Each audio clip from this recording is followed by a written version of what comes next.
দর্শক, এই বিষয়ে কথা বলতে আমাদের সাথে সরাসরি যুক্ত হচ্ছেন বিআইআইএস এর গবেষণা পরিচালক ডক্টর মাহফুজ কবির। তথ্যে উপাত্তে ভুলের কথা কিন্তু অনেক দিন ধরে চলে আসছে। আমরা এবারও কিন্তু সে দারিদ্র্যের বিশ্লেষণও দেখতে পেলাম বিশ্ব ব্যাংকের রিপোর্টে। এখন পর্যন্ত যে ধরনের তথ্য উপাত্ত দেওয়া হচ্ছে, এই ধরনের অসঙ্গতি আসলে আমাদের দেশের অর্থনীতি এবং অর্থনৈতিক সার্বিক অবস্থার উপর কী ধরনের প্রভাব ফেলবে? কারণ আমরা সঠিক তথ্য পাচ্ছি না কোনো সেক্টরেই আসলে না।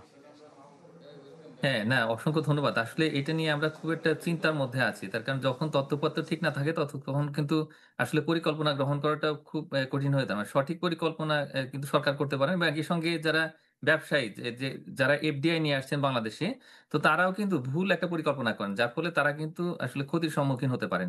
সুতরাং আমাদের যে এই প্রবৃদ্ধির যে সমস্ত পরিসংখ্যান রয়েছে বা দারিদ্র্য বিমোচনের যে পরিসংখ্যান আমরা দেখতে পাচ্ছি, কর্মসংস্থান সৃষ্টি। তো এই সব কিছু মিলিয়েই যে পরিসংখ্যানটা আছে আমাদের সামনে, তো সেগুলো নিয়ে যথেষ্ট প্রশ্নের উদ্রেক হয়েছে এবং একই সঙ্গে মূল্যস্ফীতি নিয়েও আমরা হয়তো আগে মনে করতাম যে মূল্যস্ফীতি হয়তো আরেকটু বেশি হতে পারে। কারণ বাজারে গিয়ে তো আমরা ঠিক সরকারি পরিসংখ্যান আর বাজারের যে চিত্র সেটির মধ্যে আসলে কোনো সামঞ্জস্য দেখতে পেতাম না। তো সব মিলিয়েই আমাদের এই যে সরকারি যে পরিসংখ্যান, তো সেই পরিসংখ্যান নিয়ে অনেক প্রশ্ন এসছে। তবে এখন একটা ভালো দিক হলো যে আমরা কিন্তু মোটামুটিভাবে একটা সঙ্গতিপূর্ণ পরিসংখ্যান পাচ্ছি। মানে বিশেষ করে গত কয়েক মাসে আমরা প্রবৃদ্ধি, বিনিয়োগ এবং একই সঙ্গে মূল্যস্ফীতি নিয়ে মোটামুটিভাবে একটা কনসিস্টেন্ট কিছু তথ্য-উপাত্ত পেয়েছি। তো এখন এইগুলাও আবার পরিবর্তিত হয়ে যায় কিনা সে নিয়ে আমাদের একটা চিন্তা রয়েছে যে পরবর্তী সময়ে যে নির্বাচিত সরকার এলে তখন কিন্তু হয়তো সেই আগের ধারা আবার শুরু হয়ে যায় কিনা।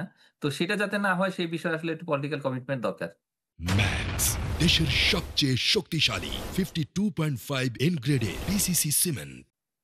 আহ, দারিদ্র্যের যে বিষয়গুলো সামনে চলে আসছে, এটি কিন্তু আমাদেরকে ইঙ্গিত করে যে আমাদের অবস্থা আসলে খুব একটা ভালো নেই, নড়বড়ে অবস্থায় রয়েছে। সেই সাথে কিন্তু দেখতে পাচ্ছি যে বেকারত্বের হারও কিন্তু এবছর বাড়ার কথা বলা হচ্ছে, প্রায় 8.5 লাখ বেড়ে যাবে বলা হচ্ছে। এই ধরনের পরিস্থিতিতে বিনিয়োগ পরিবেশ তৈরি এবং যারা বাইরে থেকে আসবেন কিংবা বিদেশি বিনিয়োগ নিয়ে আসবেন, তারা আসলে কি ধরনের বার্তা পাচ্ছেন?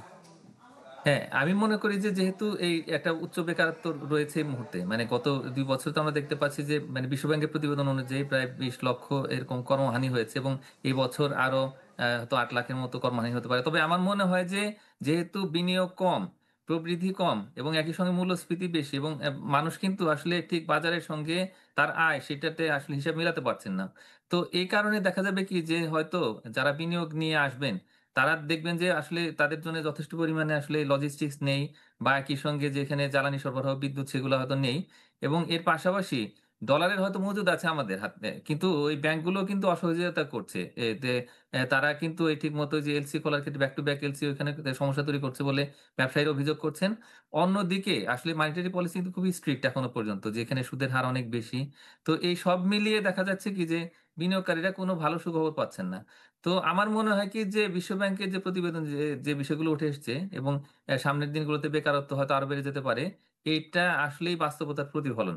তো এক্ষেত্রে আমার কাছে মনে হয় কি যে যদি সরকার খুব দ্রুত আসলে এই যে একটা নমনীয় মুদ্রানীতি প্রণয়ন না করে, অন্তত এই যে জানুয়ারি থেকে যে নতুন একটা মুদ্রানীতি হবে, তো সেখানে এটার আসলে উল্লেখ থাকতে হবে এবং একই সঙ্গে যে ঋণের সুদের হার সেটা কমাতে হবে। এটা কমালে এবং একই সঙ্গে যদি আমরা ডেডিকেটেড সাপ্লাই দিতে পারি গ্যাসের ইন্ডাস্ট্রিগুলোতে, তাহলে সেই ক্ষেত্রে হয়তো এই যে যারা বিদেশি বিনিয়োগ নিয়ে আসবেন তারা একটা সুন্দর পরিস্থিতি পাবে। তবে একই সঙ্গে সরকারের দিক থেকে কিন্তু একটা পুরো পিওর স্ট্র্যাটেজি লাগবে এবং এই ক্লাইমেট রেজিলিয়েন্ট এবং একই সঙ্গে যে অন্যান্য যে সমস্ত শকগুলো আসছে, তো সেগুলোর এগেইনস্ট এ আমাদের সোশ্যাল প্রোটেকশনটা বাড়াতে হবে। এইভাবে করলে তখন কিন্তু এক ধরনের স্ট্যাবিলিটি আসবে ইকোনমিতে এবং তখন আসলে বিনিয়োগকারীদের জন্য বিনিয়োগ করা সহজ হবে। বেকার সমস্যা বাড়ার কিংবা এই সমস্যার সাথে কিন্তু সম্পর্কিত হচ্ছে যারা পড়াশোনা করছেন বা যে ধরনের বিষয়ে পড়াশোনা করে আসছেন সেটার সাথে ইন্ডাস্ট্রি কিংবা কারখানাগুলোর সাথে এক ধরনের দূরত্ব রয়ে যায়। সেই দূরত্ব কমানোর জন্য আসলে প্রক্রিয়াগুলো কি হওয়া উচিত? এক দ্বিতীয়ত হচ্ছে আপনার কাছে সর্বশেষ প্রশ্ন এটাতে আরেকটা অংশ যুক্ত করে দিতে যাই, সেটা হচ্ছে শিক্ষিত বেকার এবং যারা বেকার দুইটার মধ্যে যে পার্থক্য সেটি আসলে কমানোর জন্য আমাদেরও কি কাজ করা উচিত বেসরকারি পর্যায় থেকে? হ্যাঁ, এখানে আসলে ইন্ডাস্ট্রি একাডেমিয়ার লিঙ্কেজ, সেই লিঙ্কেজটা তো আসলে আমাদের দেশে শক্তিশালী নয়। তো এ কারণে আসলে ইন্ডাস্ট্রির কি রিকোয়ারমেন্ট সেই অনুযায়ী কিন্তু আমাদের সিলেবাসগুলো তৈরি হয় না। আমাদের শিক্ষকেরাও সেই ট্রেডিশনাল যে পুঁথিগত বিদ্যা সেটাই আসলে ক্লাসরুমে পড়িয়ে থাকেন।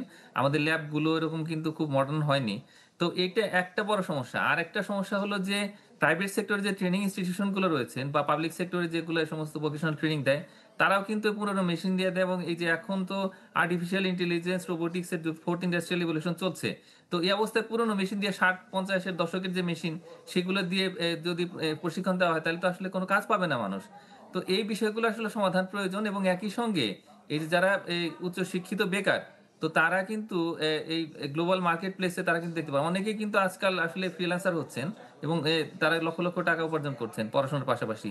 তা আমি মনে করি যে পুরো লেবার মার্কেটে একটা ডাইনামিক স্ট্র্যাটেজি দরকার সরকারের দিক থেকে, যাতে করে এই প্রাইভেট সেক্টর আরো বেশি করে এই একাডেমিয়ার সাথে লিঙ্কেজ তৈরি করতে পারেন এবং একই সঙ্গে আসলে যারা সেলফ এমপ্লয়মেন্ট ক্রিয়েট করতে চান বা আত্মকর্মসংস্থানের দিকে যেতে চান, ঢুকতে চান, তো তাদের জন্যও যেন সহজ শর্তে কম সুদে ঋণ দেওয়া হয় এবং সেই ব্যাংকগুলোকে আসলে ওপেন হতে হবে। তো সেভাবে করে আমি আমি মনে করি যে প্রাইভেট সেক্টরে যেমন এগিয়ে আসতে পারে এই ইউনিভার্সিটিগুলোর সাথে, তো এবং একই সঙ্গে যারা ব্যাংকগুলো রয়েছেন, ফাইন্যান্সিয়াল ইনস্টিটিউশন, তারাও যেন আসলে যারা নিজেরা কাজ করতে চায়, তো তাদের জন্য যেন ফাইন্যান্সটাকে ওপেন করেন। ডক্টর মাহফুজ কবির, আপনাকে ধন্যবাদ আমাদের সাথে যোগ দেওয়ার জন্য। দর্শক, আমাদের সাথে বেকার সমস্যা এবং দেশের দারিদ্র্য এবং বিমোচনের বিষয়ে কথা বলছিলেন বিআইআইএস এর গবেষণা পরিচালক ডক্টর মাহফুজ কবির।